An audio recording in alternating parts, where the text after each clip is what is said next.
خوش آمدید به طلوع امپراتوری کوروش قسمت 18 دکترین سیاسی لیدر ریستارت قسمت 2. این برنامه مخصوص عام هست و عرضم حضور شما که تقدیم شما میشه برای اینکه حدس میزنیم که ممکنه هر لحظه یا هر زمانی که در کوتاه مدت به عبارتی ما مجبور به یک حرکت سیاسی شیم، یعنی بریم به سراغ تغییر رژیم یا تبدیل رژیم و سانسورمون شکسته شه. و همین خاطر این برنامه رو میریم تا فاز 2 حرکت‌های لیدر ریستارت. ما مثل آمریکایی‌هاییم، بعد هر چند سالی اسرار رو میدیم بیرون، کارکترمون هستن. فاز 2 که تموم شده رو پروندهش رو ببندیم بذاریم کنار. فاز 3 یعنی آخرین فازی که من میخوام حرکت کنم برای لیدرشیپینگ رو که با قسمت 1 حتی 2 ماه پیش برنامه ضبط کردیم، پخش نکردیم.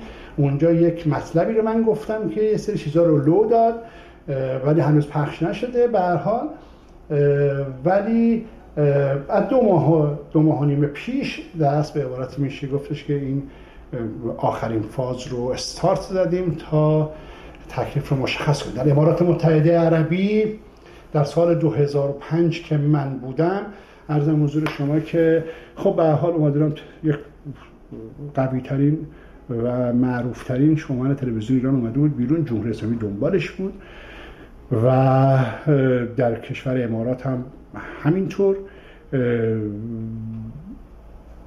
قرارداد تلویزیونی میخواستیم ببندیم، یه سری کارهایی میخواستیم بکنیم. تازه من سیاسی نبودم.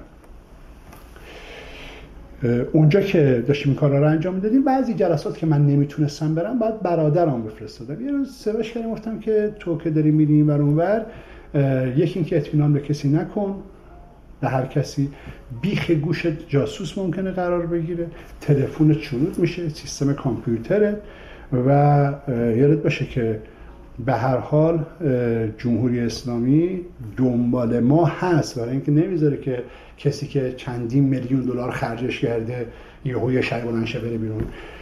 برادرم گفتش که بعید میدونم همچین چیزی باشه. گفتم که اینجوریه. آخه برای چی باید در این حد؟ گفتم حتی علاوه بر جمهوری اسلامی شما شک نکنید که امارات متحده هم ما رو کاملا زیر نظر داره. اصلا بجز جمهوری اسلامی مطمئن باش که دولت آمریکا که قوی ترین حرکت های اینجوری رو داره، اون هم ما رو زیر نظر داره و اون خودش الان متعجبه که یه آدمی که از ایران اومده بیرون وسط امارات متحده عربیه و دیگه نمیخواد به کشور برگره، چرا سفارت آمریکا نرفته؟ برادرم گفت واقعا چرا نرفتین؟ گفتم برای اینکه اینجا پر ایرانیه، خودشون جاسوس دارن، تو خودشون هم تازه جاسوس دارن و همین خاطر وقتی گزارش بدن که حسینی اومده به سمت سفارت آمریکا، جمهوری اسلامی میگه آو این دیگه قطعیه. اون وقت تصمیم میگیره برای کشتن و به حال گرفتن و اینا به شدت این کارو میکنه و تصمیم میگیره، یعنی تصمیم نهایی رو میگیره. و هیچ وقت این کارو نکردم، هرچند که یه دوست بسیار صمیمی داشتم که حالا در طول برنامه براتون خواهم گفت. با اون دوست صمیمیم هم خیلی کارا کردم، حالا توضیح میدم. به برادرم گفتم برای که به تو ثابت کنم من یه کاری میکنم، 1-2 روز 2 روز و نیم 3 روز میریم یه جایی کسی نفهمه، بعد که برگردیم میفهمی که از خود امارات متحده هم میان برای جلسه. امکان نداره. گفتم امکان داره. میفهم. مگه چند نفر در امارات هستن که آدم مهمیان ایرانی؟ یکیش منه. براش مهمه اینجا چی کار میکنه و چه کاری میکنه.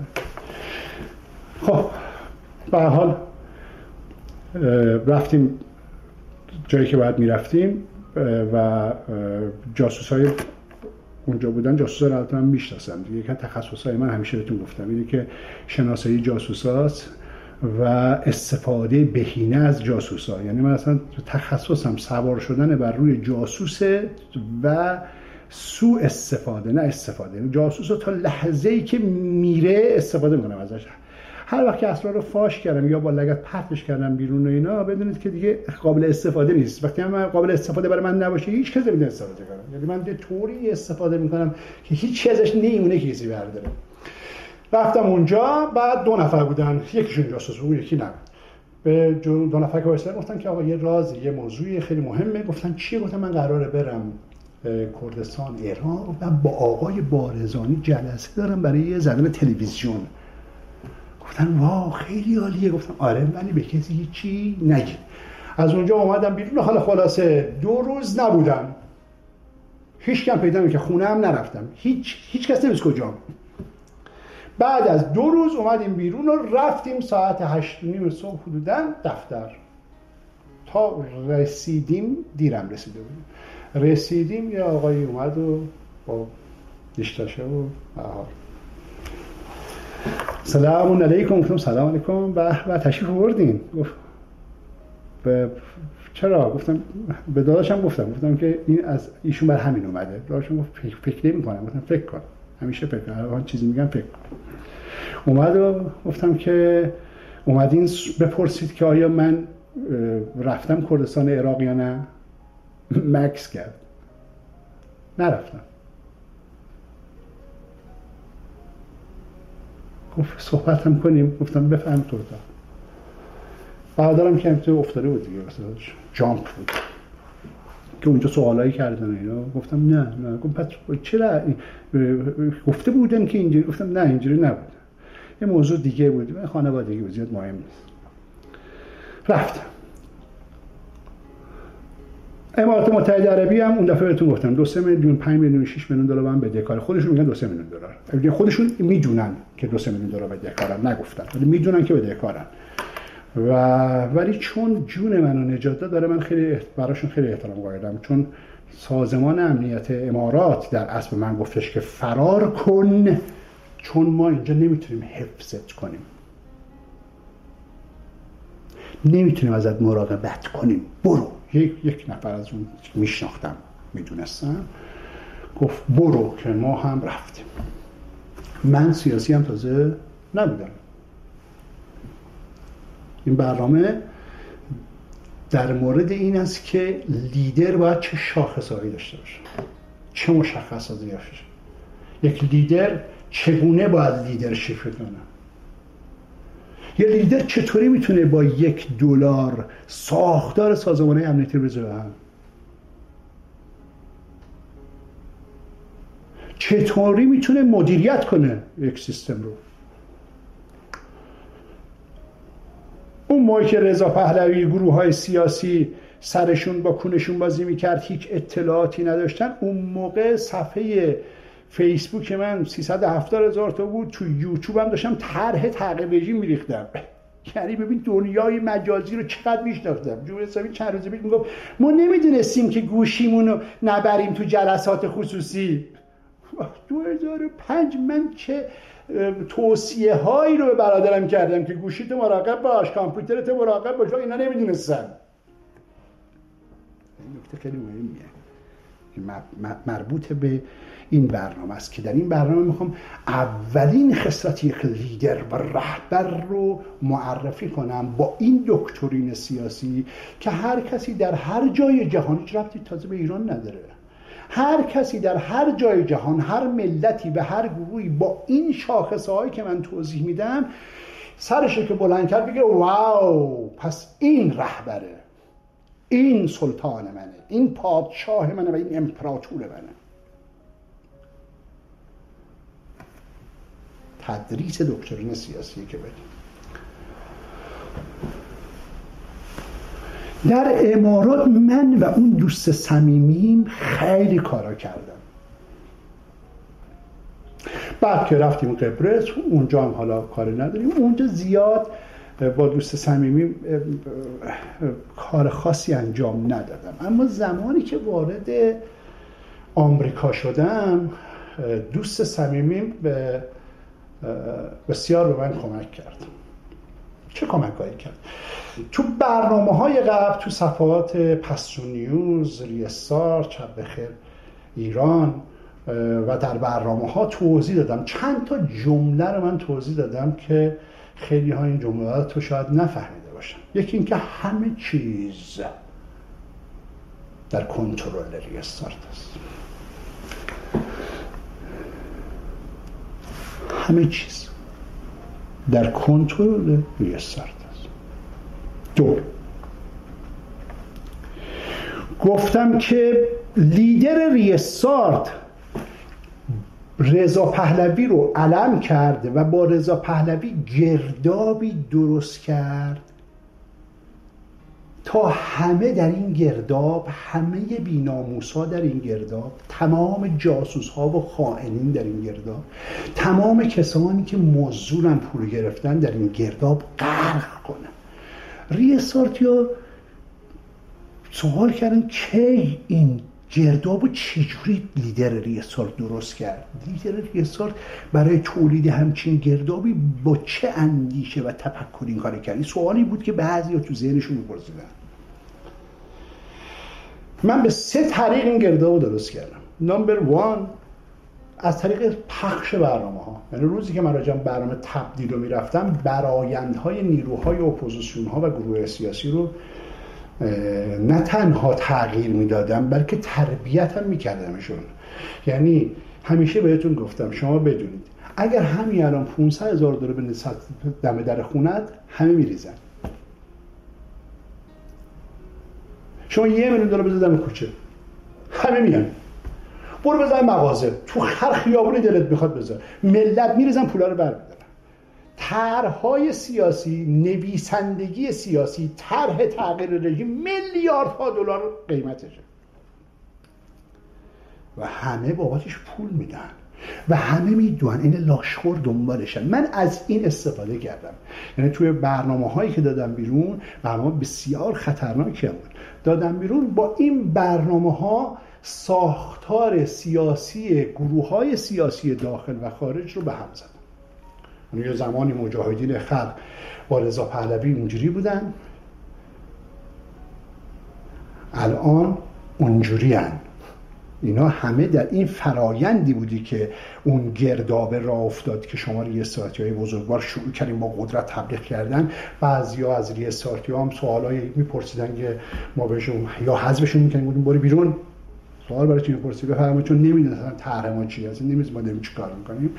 ولی با این کارهایی که شما کردید این گرداب تولید شد. پس نمبر 1 با برنامه‌ها. دومین کاری که من در فضای سیاسی انجام دادم دوست صمیمیم بود. یعنی به اتفاق دوست صمیمیم عرضم حضور شما که ساختار تفکری سازمان امنیتی ریختن به هم. ممکنه پرسید آقای حسینی این دوست صمیمی ما معرفی کنه که الان ما بدونیم، تو الان مثلا سخنگوی ما نمیدونه یا فردی که الان اینجا نشسته برای کار تصویر داره لطف میکنه و ریستارتی‌های بزرگوار هست و محبت میکنه شاید نمیدونه دوست صمیمیش کیه،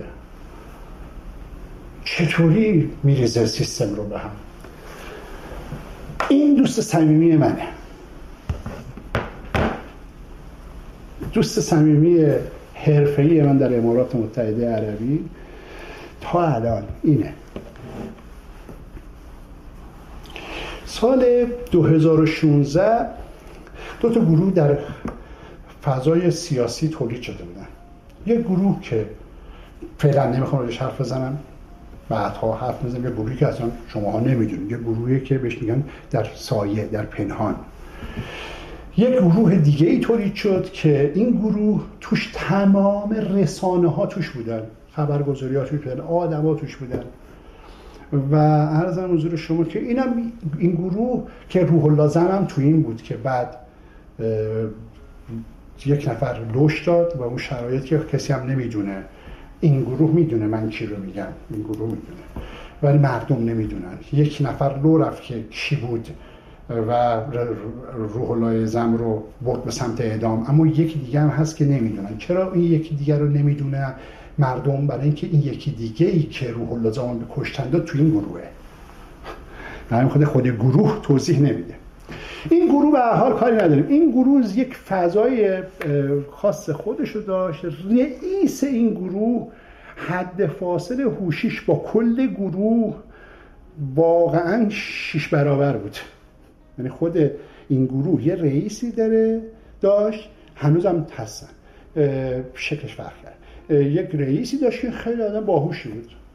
یعنی اینا همشون تاپاله سیاسی و گاو و اینا بودن. مثلا فلان رسانه مثلا وایس آف آمریکا زیر مجموعه این حرکت میکرد، من و تو زیر مجموعه این حرکت میکرد.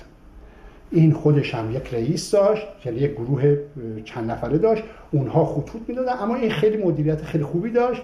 همه این افرادی که شما که حتی ریاست‌های اخراجی توش بودن، اسلام حلقه توش بود، گروه‌های دیگه بودن و عرضم حضور شما که ریاست‌های اپوزیسیون اخراجی اپوزیسیونی توش بود. اینا همشون یک تیم خیلی چیز داشت.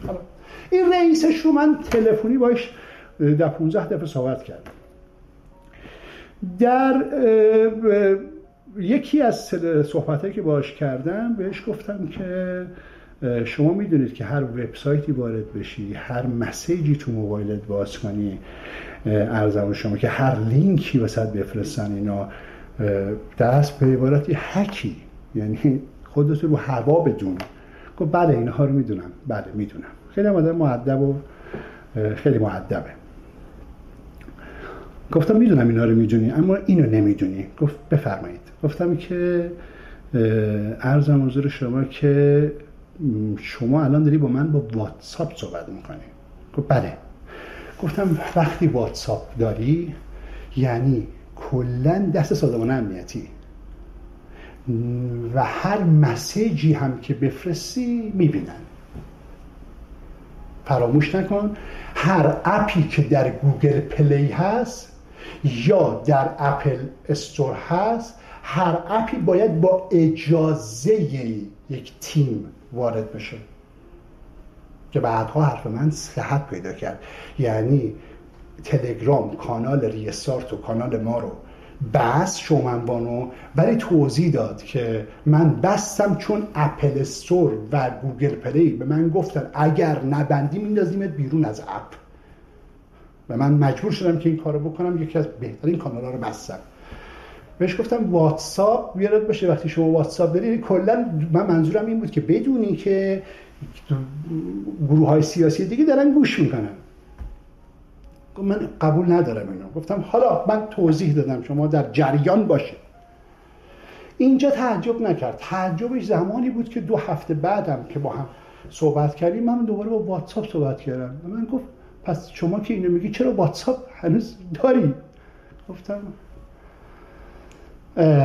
این دیگه من یکی از خصلتام اینه که تا آخری خط میرم، تا آخرش میرم و اسکیجول دارم. من تفاوتم با بقیه کسی که سال 2012 دنیای مجازی که جوزه هنوز گاو بود میدونست و روش سوار بود و میفهمید با فیسبوک و با یوتیوب و اینا چیکار کنه، مدیریت میکنه، حتما این چیزا رو میدونه. گفتم حالا مهم نیست.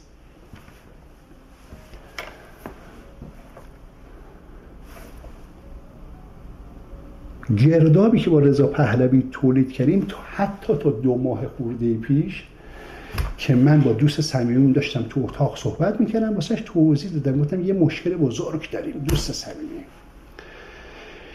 گفت چیه؟ گفتم مشکل اینه که الان اگر پرزیدنت ترامپ به زودی میخواد میگا رو بزنه. گفت چرا؟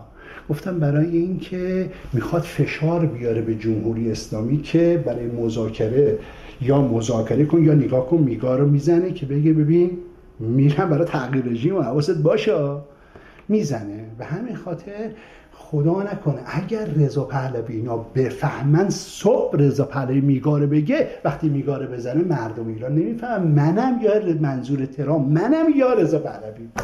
که رضا پهلوی فرداش رفت تو برنامه، اگر برنامه‌اش نگاه کنی اصلا بی ربط گفت میگا ایران گره.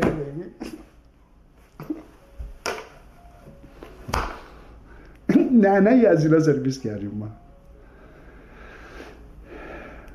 با همین هم کسی که الان نشسته نمیدونست اینو. من 2 سال پیش به سخنگو و بعضی از ریاست‌ها گوشی رو براشتم اینجوری الو. گفت بله قربان. گفتم دیگه به من زنگ نمیزنید. چرا؟ گفتم من فقط به شما زنگ میزنم، هر کار داشتم من زنگ میزنم.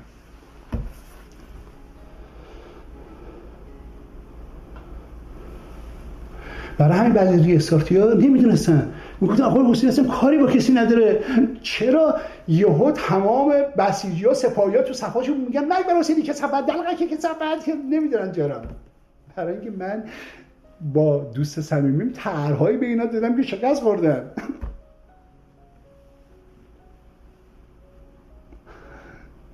ریاست‌ها نمیدونستن چرا در صفحات مجازی آقای حسینی کاری نداره، چرا یهو سلطنت طلبا میریزن مرگ بر این حسینی اصلا یهو کل اینا شروع میکنن به ما حمله کردن، چون اون موقع در این شکست خورده.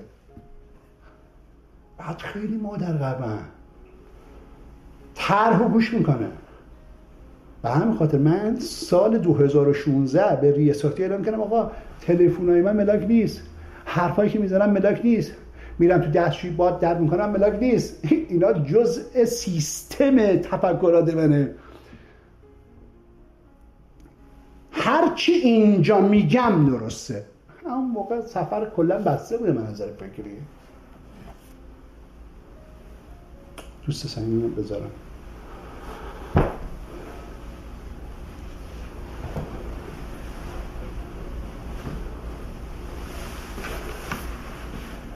بعد خیلی پررو این مادر قبا، اون مادر قبا که میگفت هوش لیدر ریستارت فکر کنم 148 تو هزارتای جهانه. مادر قبا من هوشم 148، برو بالا میفهمی. اگر یه خورده با سرانت هش رو نش پیدا کنی میگه خار مادر ما رو این سرویس کرده. طرح‌هایی که دادم طوری بوده که بخشی از این طرح‌ها در نطفه بسته شده بود. یه دفعه به ریاست‌جوی گفتم من فکرهام هم توی مغزم طبقه بندیه، یعنی بعضی از حرفا رو میذارم تو طبقه 5، خودم برای فکر کردن به طبقه 5 فکر خودم باید کد وارد کنم. برای همین از دهنم چیزی نمیپره.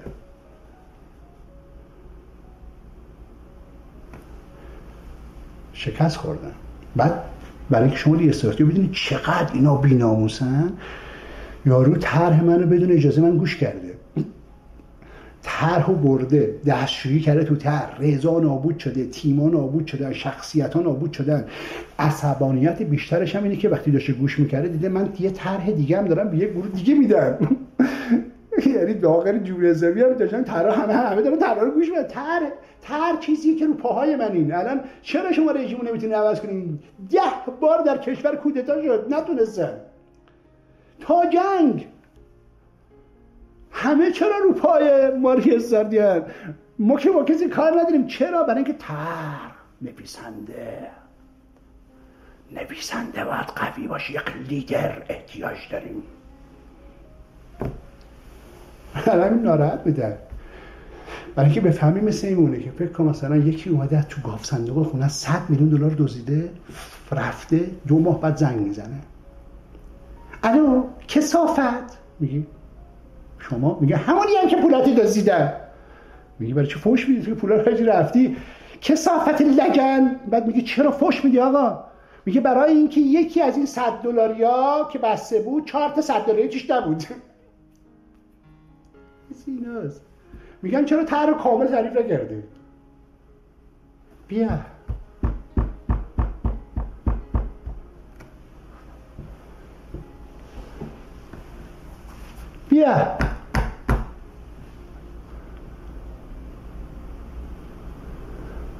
هرچی از من کسب کردید خارب در دین سرویس کرد. اما مشخصات یک لیدر قدرتمند در سطح جهانی چیست؟ چگونه یک لیدر با یک دوست صمیمی یا یک تلفن یا یک دلار یا از تو یک سوراخ تو یک اتاق میتواند مدیریت کند؟ اگر لیدر باشد، نویسنده باشد و کارگردان باشد و همه دنبال نوشته‌هاش باشد، چگونه باید مدیریت کند؟ مشخصات یک لیدر چیست؟ قسمت اول، موضوع اول. لیدر به کسی میگن که امنیت نداره. درس اول. یعنی شما میخوای ببینی که ملت ایران میخوان ببینن، یا ژاپن یا فرانسه یا ایتالیا میخوان ببینن که این 100,000 نفری که خارج از کشورن یا داخل کشورن کی میتونه رهبرشون باشه، پادشاهشون باشه، سلطانشون باشه. اولین چیزی که از یک لیدر باید چکش کنن اینه: امنیت داره؟ اگه امنیت داره به در لیدرشپی نمیخوره. این جاسوسه، یه مادر قوه است، این یه آدم خودفروخته است. میتونه تحلیلگر باشه. تحلیلگرها دو دستن دیگه. تحلیلگری که یک رسانه‌ای ازش داره تبلیغ میکنه، یا کارشناسی که ازش حرف میزنه، یا تو اون رسانه داره حرف میزنه، این حتما مادر قوه است، این حتما جاسوسه، این حتما مزدور، یا حتما حقوق بگیره. یه تاپاله است، یه تاپاله که پول گرفته حرف میزنه. یه تحلیلگری داریم که تحلیل میکنه ولی رسانه، هیچ رسانه‌ای ازش حرف نمیزنه. این تحلیلگر ممکنه اولش خوب باشه. پس اولین شاخصه یک لیدر اینه که مردم اون کشور باید ببینن این لیدر آیا امنیت داره یا نداره. اگه داشت اون لیدر نیست. بیشتر توضیح بدم بفهم.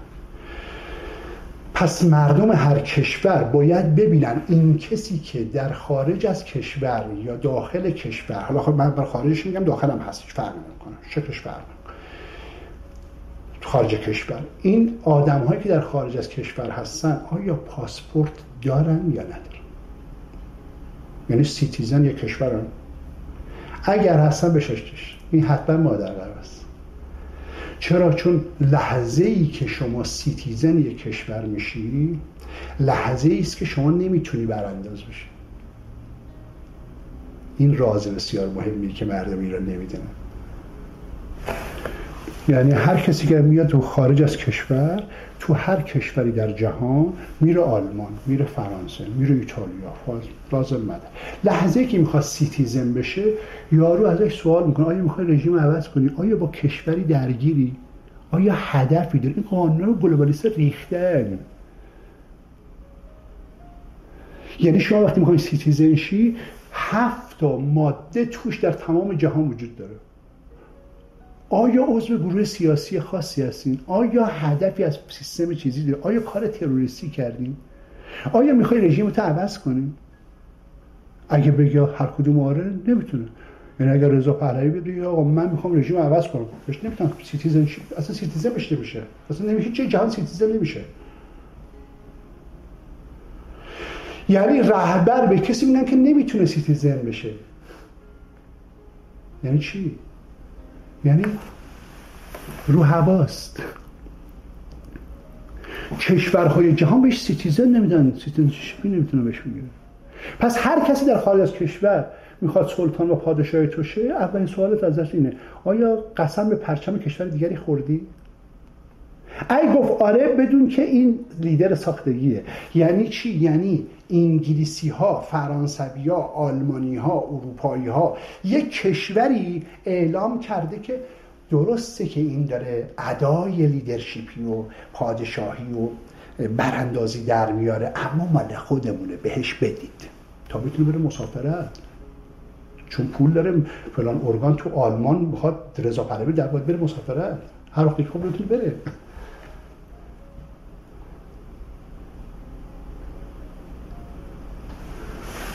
کل براندازه رفتن زیر سوال. کلا 2 نفر در خارج از کشور توی این صدها هزار ایرانی هستن که پاسپورت ندارن، من و مسعود رجبی.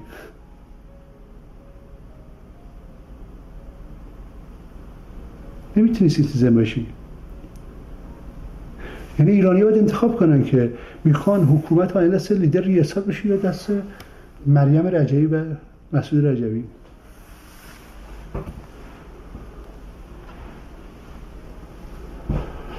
مجاهدین خلق 70,000 نفر ازشون کشتن. اینا تو تمام کشورها آلاخون بالاخون بودن.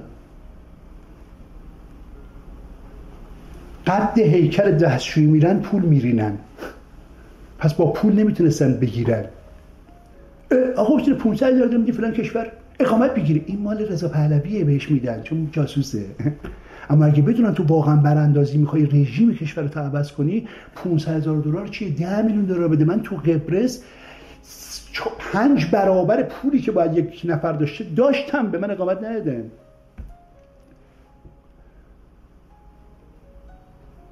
جمهوری اسلامی میگه من 30,000 تا از اینا رو کشتم. میگم بهتون بگم که چرا بعضیا میپرسن شما زیاد به مجاهدین دیگه حمله نکردی، به 3 دلیل. یه دلیلش نمیخوام بگم، 2 دلیلش میگم.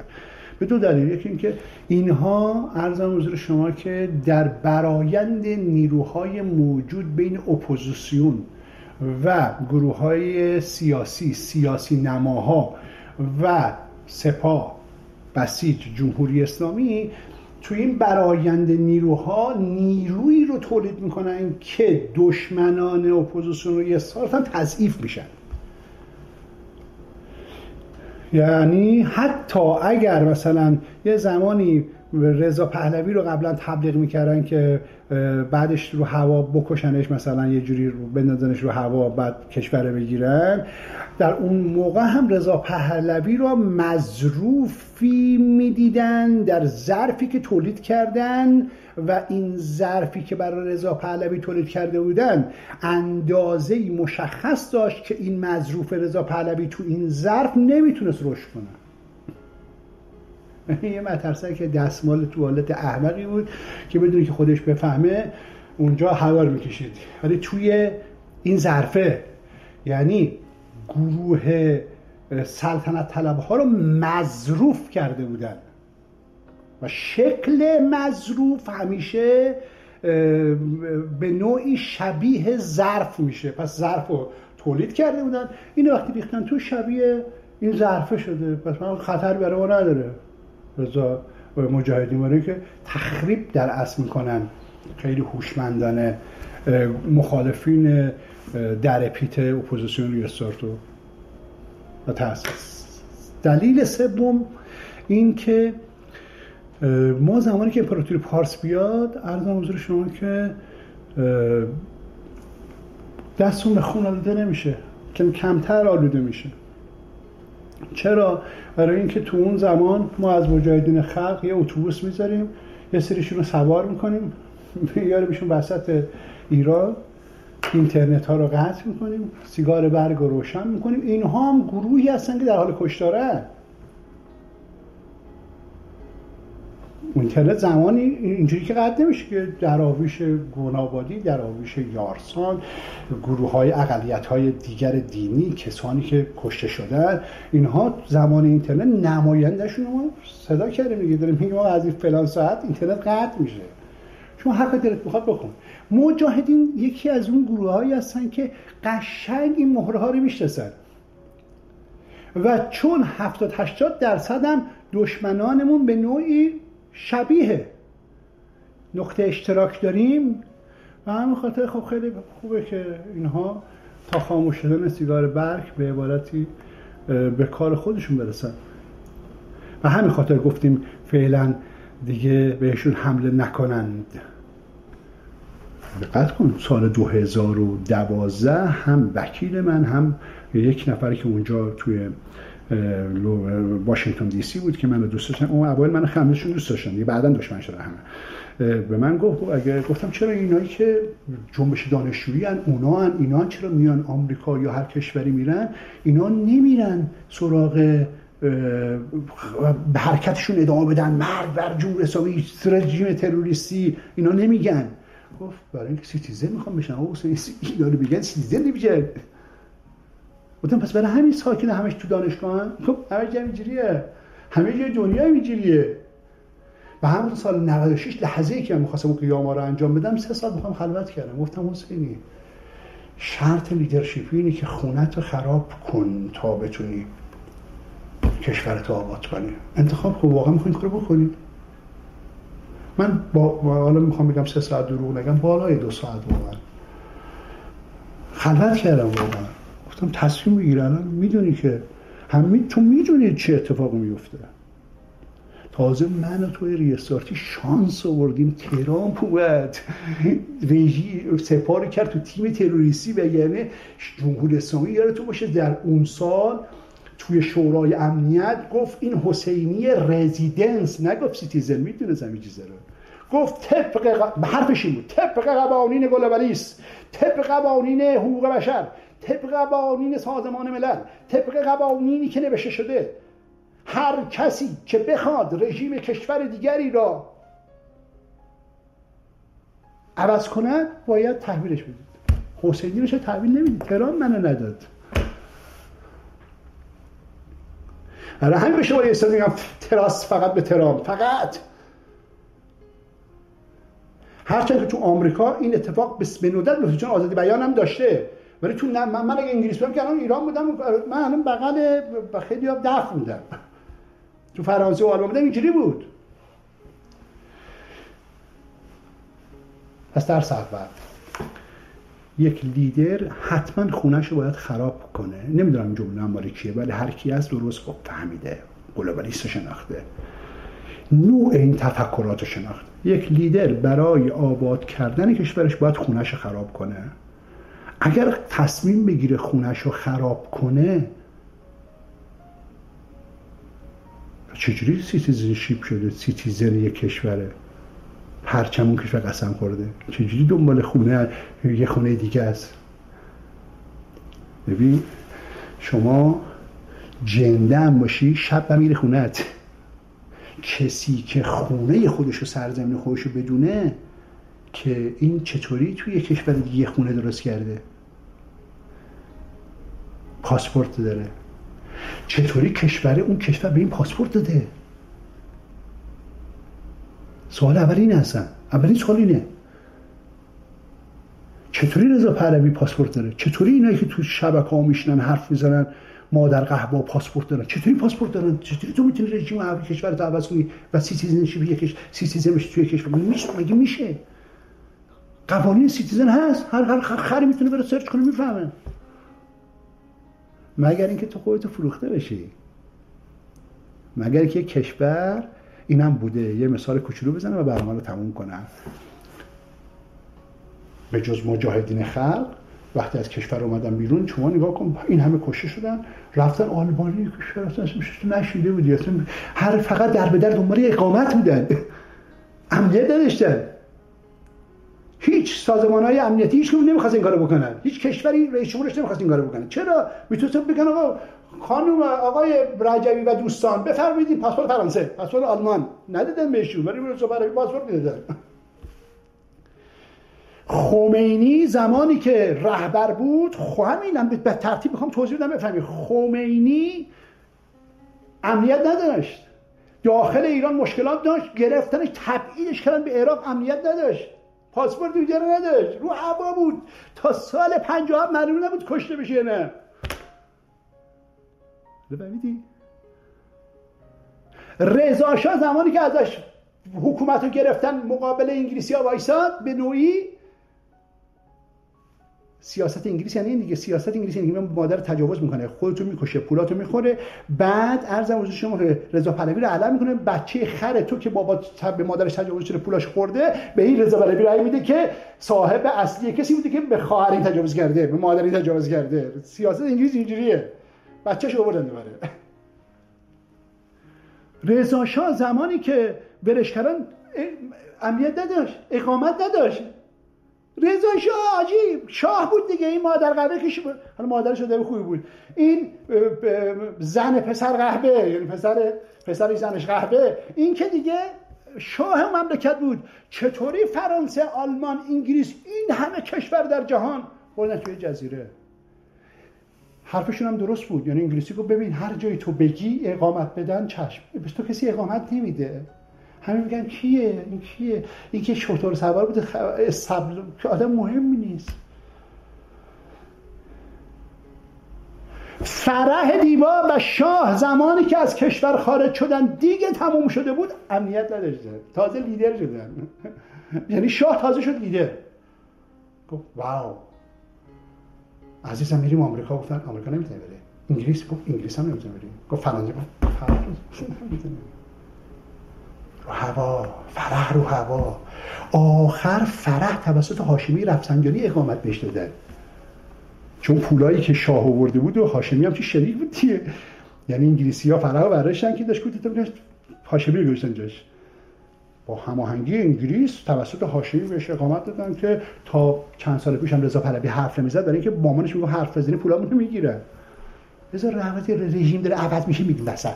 بذار فعلا این شبکه‌های لسانجی گاو برن جلو، بذار این اولاغای چیزا برن، بذار این مشت مردم گاو ایرانی برن کششن. هر وقتی جدی شد پسرم، جدی شد، پولا رو میره، پولا میره. شما کدوم رهبر جهان دیدی که لیدر باشه و قوی باشه و قدرتمند باشه، امنیت داشته باشه؟ نمیتونه. به خونش نگاه کن، آیا خونش خرابه؟ قطعاً به دنبال آبادانی کشورش. هر کس که ادعای رهبری پادشاهی سلطانی کرد، به خونش نگاه کن، به اقامتش نگاه کن، به زندگیش نگاه کن. آیا مثل بقیه مردم کره زمین پاسپورت داره، مسافرت میره، اقامت داره، پول داره، راحت؟ این خونش آباده. کسی که خونش آباده نمیتونه کشور تو رو آباد کنه. تنها کسی میتواند کشور تو رو آباد کند که حتما خانه خودش رو خراب کرده است. پس هر کسی که گفت من براندازم، من اپوزیسیونم، من رهبرم، من میخوام پادشاه باشم، من به دنبال این هستم که رژیم رو عوض کنم، با یک سوال میتونیم ساده مسئله و شخصیت و تفکر این فرد رو پیدا کنیم. آیا شما در خارج از کشور شهروند کشوری هستید؟ اگه گفت آره، تمام بازی. یعنی قطعا یا خریدنش یا جاسوسه و یا برانداز نیست. اصلا کاملا مشخصه. دقت کنید در دبی من یک آدم سیاسی اصلا نبودم اون موقع، یه آدم معروف و محبوب بودم که اومدم بیرون، دیگه نمیخواستم به کشور برگردم. امنیت من رفت و هوا، تمدید نشد اقامت من در امارات. رفتم قبرس، اونجا هم تمدید نشد. یعنی جمهوری اسلامی برای یک فردی که شومن بوده، تازه سیاسی نبوده، نمیخواسته اون موقع برانداز کن باشه یا براندازی کنه، امنیت ازش گرفته بود. چند صد هزار دلار تا میلیون دلار برای هر کیسی خرج کرده بود. حتی در آمریکا برای تمدید اقامت من، جمهوری اسلامی و اپوزیسیون های خارج از کشور میلیون ها دلار خرج کرد. یعنی وقتی که من رفتم برای تمدید اقامتم، یک پرونده جلو میزش بود به این قطر. یعنی اول من بودم، بعد آلکاپون، این قطر همینطوری گزارش های دروغ نوشته بودن. این با فلانه، این با سپاهه، این با چیزه تروریستاست، این همین. اصلا اون آقای به من نگاه میکنم، خدایا با آلکاپون طرفیم، این آدم کیه مگه؟ خوشم فکر میکرد که البته بچانسی اونه، چون اینجا This is America. آمریکا تمدید کرد. این نکته مهمیه که شما بدونید که من جزو کسایی هستم تا آخر خط میرم. یعنی برام خیلی مهم بود که ترامپ رئیس جمهور بشه که شد. این آمریکا یعنی و اقامت منم تمدید کرد. با این همه هزینه‌هایی که اپوزیسیون ها کرده بودن که گفتن اقامتشو تمدید نمی‌کنن و تمومه و دیپورتش میکنن و میگیریم اینجا میکشیمش.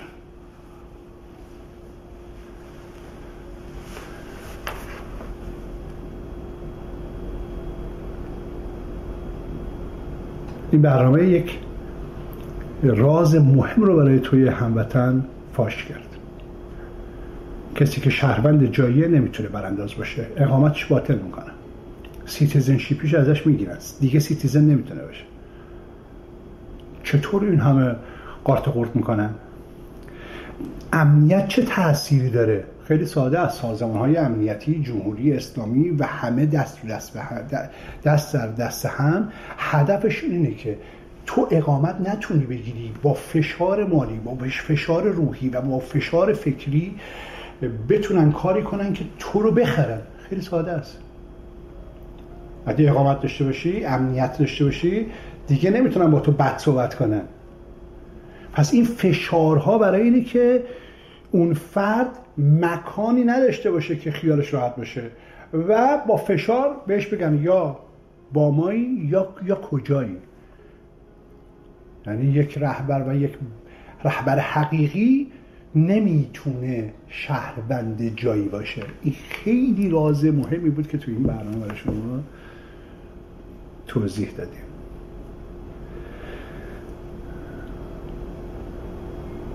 برای اینکه بتونی کشورت رو آباد کنی، حتما باید خانه خودت را خراب کنی.